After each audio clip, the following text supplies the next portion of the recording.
Hey guys, hope you doing well. Welcome to Agri Silvi. एक बहुत important MCQ discuss करेंगे, that is agricultural microbiology. Okay, तो agricultural microbiology का part 1, 2, 3 already available है। This is part 4। MCQ discuss करेंगे with proper explanation with photographic memory. आप playback speed को थोड़ा सा इंक्रीज कर लीजिए, 1.25x और 1.5x for better audio experience. और हमारा प्लेलिस्ट ज़रूर विजिट कीजिए, वहाँ पे आपको डिटेल वीडियो, यूपीएससी का मेंस प्रिपरेशन, उसी के साथ साथ आईबीपीएस एफओ का एमसीक्यूज, सारे डिटेल्स आपको मिल जाएगा। सो देखिए, ये सवाल है, ऑलरेडी हम 20 to 25 क्वेश्चंस ऑलरेडी डिस्कस कर चुके हैं एसआर कांटवा के बुक में। ये 22 bacteria having specially high rate of respiration. High rate of respiration Azotobacter का है। एजोटोबैक्टर कौन से कैटेगरी में आता है, एरोबिक है या फिर एनारोबिक है, फैकल्टेटिव है या फिर ऑब्लिगेटरी है, उसका डिटेल एक्सप्लेनेशन नेक्स्ट स्लाइड पे मैं आपको दूंगा। स्पेसिस ऑफ माइकोप्लाज्मा, और यहाँ पे हम सिर्फ और सिर्फ एक ऑप्शन को डिस्कस नहीं करते हैं, चारों के चारों ऑप्शन को डिस्कस करते हैं प्रॉपरली, सो दैट कि कोई भी एमसीक्यू आए आप उसे सॉल्व कर पाएँ। डिटेल एक्सप्लेनेशन आपको मिलता है। Species of mycoplasma are inhibited by, देखिए जो स्पेसिस ऑफ माइकोप्लाज्मा ये टेट्रामाइसिन से इनिबिट होता है। देखेंगे ये इसका काम क्या है, पेनिसिलिन का काम क्या है, सब डिटेल में। Xanthomonas is an example of monotrichous. Flagella के बेसिस पे हमारा कैटेगराइज होता है मोनोट्राइचस, लोफोट्राइचस, पेरिट्राइचस। इंडिविजुअल फ्लैजेला के बारे में डिस्कस करेंगे, इंडिविजुअल पिक्चर देखेंगे और एग्जाम्पल्स भी देखेंगे नेक्स्ट स्लाइड पे। Wait for next slide.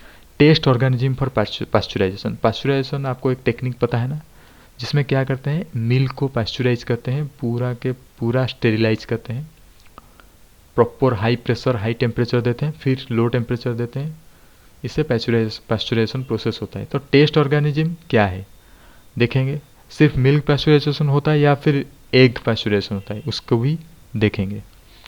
रे फंगी तो एक्टिनोमाइसिट्स है, बहुत ही कॉमन सा आंसर है। स्टिल हम एक्टिनोमाइसिट्स के बारे में और थोड़ा सा इन्फॉर्मेशन लेंगे, जैसे ग्राम पॉजिटिव बैक्टीरिया वो रे फंगी उसे बोलते हैं, उसका और कुछ डिटेल्स।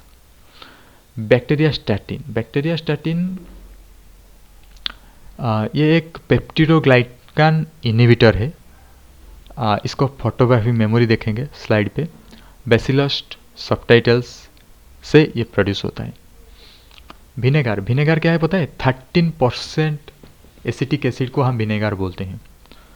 तो ये प्रोड्यूस होता है ग्लूकोनोबैक्टीरियो से, देखेंगे vinegar. Antifungal first antifungal antibiotic that is nystatin, देखेंगे। उसका पिक्चर भी है, कैसे क्रीम दिखता है वो भी देखेंगे। नियोमाइसिन तो सर्जिकल प्रोसीजर के बाद हम नियोमाइसिन यूज़ करते हैं एज ए एंटीबायोटिक, वो भी देखेंगे। सो देखिए, पहले एजोटोबैक्टर बिलेलैंडिस, यह एक ओब्लिगेटरी एरोबिक है, ओब्लिगेट एरोबिक, ये याद रखेंगे। Characterised by its high respiration rate, इसका रेस्पिरेशन रेट सबसे हाई है। तो पूछा गया था किसका रेस्पिरेशन रेट सबसे हाई है, एजोटोबैक्टर का, in comparison with other prokaryotic. तो याद रखेंगे Azotobacter having high respiration rate, ये एक एरोबिक ओब्लिगेट है। कैसे याद कैसे रहेगा, याद के लिए ये ट्रिक अवेलेबल है। देखिए, अगर फ्री लिविंग एरोबिक पूछा जाता है तो ABCK short form, A for azotobacter, B for beijerinckia, C for cyanobacteria, K for klebsiella. पूरा डिटेल एक्सप्लेनेशन आपको मिल गया, ABCK।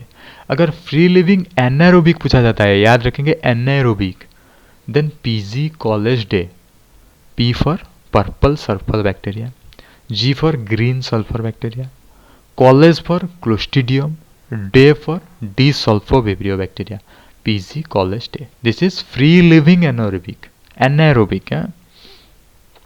अगर फ्री लिविंग एसोसिएटिव पूछा जाता है तो एक को याद रखेंगे एजियोस्पेरिलम, फ्री लिविंग एसोसिएटिव। देन मोनोट्राइचस, लोफोट्राइचस, पूरा पिक्चर के साथ आप याद रखेंगे। मोनोट्राइचस 1 फ्लैजेला, अम्फिट्राइचस यहाँ पे फ्लैजेला, यहाँ पे फ्लैजेला, 2 फ्लैजेला। लोफोट्राइचस एक एंड में क्लस्टर ऑफ फ्लैजेला है, और पेरिट्राइचस चारों तरफ पूरा कवर हुआ है फ्लैजेला से। ओके, एग्जाम्पल्स भी याद रखेंगे ना, कोई भी एग्जाम्पल पूछा जाता है एग्जाम में। अगर मोनोट्राइचस पूछा गया तो विब्रियो कलेरा, जो विब्रियो कलेरा है जो बैक्टीरिया, उसका एक ही फ्लैजेला है वन साइड पे। देन लुफोट्राइचस, वन एंड पे बहुत सारे फ्लैजेला है, सीडोमोनास फ्लोरोसेंस। एम्फिट्राइचस, दोनों तरफ दो एंड में एक एक है, aquaspirillum serpens. Peritrichous throughout body आपको मिलेगा साल्मोनेला टाइफी में, साल्मोनेला टाइफी जो टाइफाइड करता है उसका चारों तरफ मिलेगा। एम्फीवर्ड से aqua, pseudomonas, lophotrichous, vibrio cholerae, मोनोट्राइचस।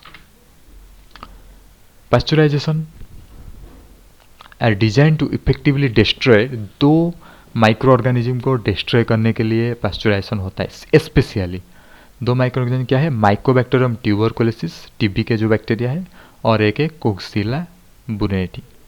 International definition के हिसाब से कोक्सीला ब्रुनेटी कितना है उस मिल्क में, कितना अमाउंट है, उससे पता चल जाएगा ये पास्चुराइजेशन हुआ है कि नहीं।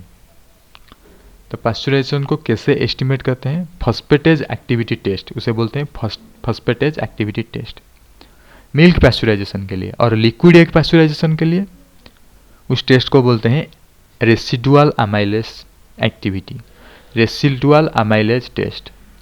तो मिल्क पास्चुराइजेशन के लिए phosphatase activity test, liquid egg pasteurisation के लिए अमाइलेज एक्टिविटी टेस्ट, दोनों याद रखेंगे। तो क्या है थोड़ा सा समझ लीजिए, डेप्थ में नहीं जाना है। फॉस्फेटेज एक्टिविटी अगर होता है सो इसका मतलब heat treatment was इनएडिक्वेट, properly heat treatment नहीं हुआ है, अभी तक माइक्रो ऑर्गेनिज्म सर्वाइव कर रहे हैं, इसीलिए फॉस्फेटेज एक्टिविटी नहीं होना चाहिए। इससे पता चल जाता है माइक्रो पास्चुराइजेशन ठीक से हुआ है कि नहीं। एक्टिनोमाइसेट्स, एक्टिनोमाइसेट्स को रे फंगी बोलते हैं कॉमनली, ग्राम पॉजिटिव है ये, no acid fast, facultative anaerobe. Actinomycetes क्या है, फैकल्टेटिव अनेरोब। अनेरोब में एक्टिनोमाइसेट्स आता है क्या, एक्टिनोमाइसेट्स अनाएरोब में नहीं आता है क्योंकि ये फ्री लिविंग दिया गया है ना, फ्री लिविंग अनाएरोबिक में ये सब आएगा। पर अगर एसोसिएटिव हो गया, फैकल्टेटिव हो गया, फ्री लिविंग, ये देखिए फैकल्टेटिव एनारोबिक हो गया तो आपको एक्टिनोमाइसेट्स क्लिक करना है, यहाँ पे एक्टिनोमाइसेट्स नहीं है। Okay, so most commonly isolated actinomycetes Israeli.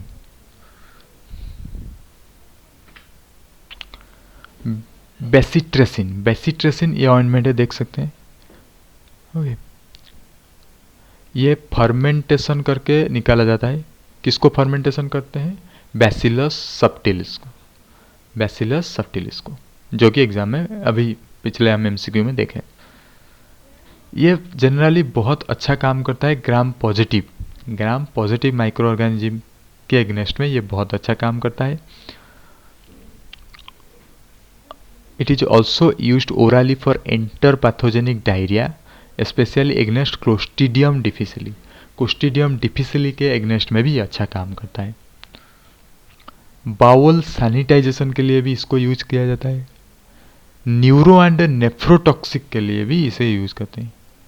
Zinc 2+ enhances it activity, इसके साथ साथ बेसिट्रेसिन मेडिकेशन के साथ साथ जिंक 2+ भी दिया जाता है to enhance its activity. Mode of action, peptidoglycan biosynthesis को इनहिबिट करता है। Disruption of plasma membrane, plasma membrane को डिसरप्शन कर देता है। बैक्टीरियाट्राइसिन, ये ऑइंटमेंट आप देख सकते हैं। विनेगार, जैसे कि मैंने बोला विनेगार है 30% एसिडिक एसिड विनेगार, ये प्रोड्यूस होता है एसिटोबैक्टर एंड ग्लूकोनोबैक्टर, ये दोनों मिलके इसको प्रोड्यूस करते हैं।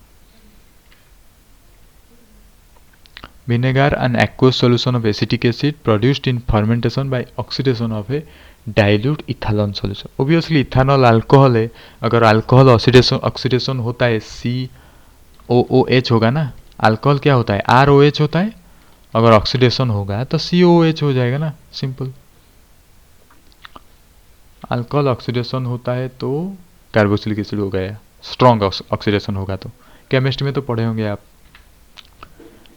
नाइस्टेटिन, नाइस्टेटिन एक पॉलिन एंटीफंगल है। ओके, एक एंटीफंगल है, पहली बात तो ये nystatin. mechanism of action and resistance profile resembles those of amphotericin B. Amphotericin B का जो प्रॉपर्टी है यह भी वही प्रॉपर्टी, सेम प्रॉपर्टी शो करता है। It is use for the treatment of cutaneous and oral Candida infection. Cutaneous Candida infection के लिए इसको हम यूज करते हैं। The drug is negligible absorb from the gastrointestinal tract and it is not used parenterally due to systematic toxicity. Okay, it is administered as an oral agent for the treatment of oropharyngeal candidiasis. Okay, vulvovaginal candidiasis। तो generally candidiasis के लिए इसे हम use करते हैं, इस drug को, नाइस्टेटिन को। एडवर्स इफेक्ट आर रेयर, ये सब मेडिकल टर्म है। टॉपिकल एंड वाजिनल फॉर्म्स में कॉज स्किन इरिटेशन, ये ज़्यादा जरूरी नहीं है, आपको याद रखना है। क्यूटेनियस ओरल कैंडिडा इन्फेक्शन के लिए हम नाइस्टेटिन को यूज़ करते हैं। इसका जो रेजिस्टेंस प्रोफाइल एम्फोटेरिसिन बी के साथ इक्वल है। नियोमाइसिन मैंने आपको बताया, सर्जिकल प्रोसीजर के बाद इसे हम यूज करते हैं। Wide spectrum gram negative BECIL के लिए एंड सम ग्राम पॉजिटिव के एग्नेस्ट के लिए ये बहुत अच्छा माना जाता है, और ये ऑफ्टन होता है एस फ्राइडाइस, जो कि अभी एमसीक्यू में हमें देखा। Okay, pseudomonas and streptogens are not sensitive, toxic, too toxic for parenteral use. Okay, doses जरूरी नहीं। Topical use in skin, eye and external ear infection,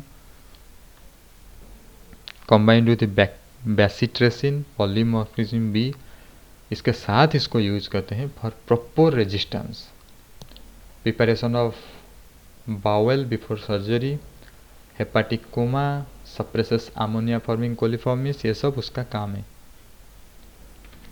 सो हमारा ये चैप्टर ख़त्म हो गया। लाइक कीजिए, सब्सक्राइब कीजिए, शेयर कीजिए। अगर सब्सक्राइब करोगे तो नेक्स्ट जो वीडियो मैं अपलोड करूँगा आपके पास नोटिफिकेशन पहुँच जाएगा। Thank you.